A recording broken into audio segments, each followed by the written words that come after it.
निवडणुकीच्या वेळेस बोलणं झालं होतं. पुणे महानगरपालिका आणि पिंपरी चिंचवड महानगरपालिकेत निवडणुकीत बरोबर होतं. बर वेगळ्या पक्षात असली तरी तुमची मैत्री कायम होती. लय जीवाला जीव देणार माणूस, जीवाला जीव देणार होते. लय प्रेम कर. मला तर बोलून तिकीट देऊन मला आमदार केलं. लय 5 वर्ष लय मदत केली. वेगळ्या तर राजकारणात वेगळा प्रवास होतो तरी माझ्यावर प्रेम कधीच कमी नाही. बरोबर.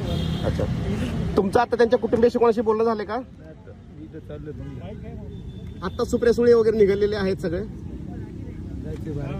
अच्छा, सुनित्रा वहिनीशी काय बोलणं झालं? कारण सुनित्रा वहिनी पण इथं खासदार आहेत, तुमचा पण संपर्क असायचा नेहमी. कोणाशी बोलणं नाही झालं, आता चाललोय. बर. अच्छा, ओके.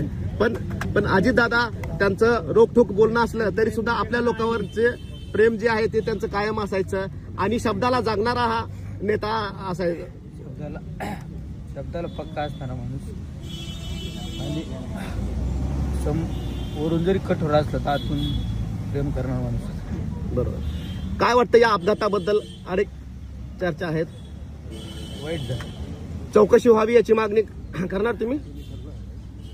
काय आता घटनाच वाईट झाली. अच्छा, पण याची इन्क्वायरी करायला पाहिजे का या अपघाताची? इन्क्वायरी केली पाहिजे. बरोबर. अच्छा, केंद्र सरकारने कोणती इन्क्वायरी करावी? याची सीबीआयची इन्क्वायरी करावी का? जेवढं इन्क्वायरी असेल तेवढं केलं पाहिजे. तेवढं सगळं केलं पाहिजे. ठीक. महाराष्ट्रातील सर्व बातम्यांचे विश्वासार्ह व्यासपीठ. सकाळच्या सर्व सोशल मीडिया प्लॅटफॉर्मला लाईक, फॉलो आणि सबस्क्राईब करा. तसंच सर्व नोटिफिकेशनसाठी बेल आयकॉन प्रेस करायला विसरू नका.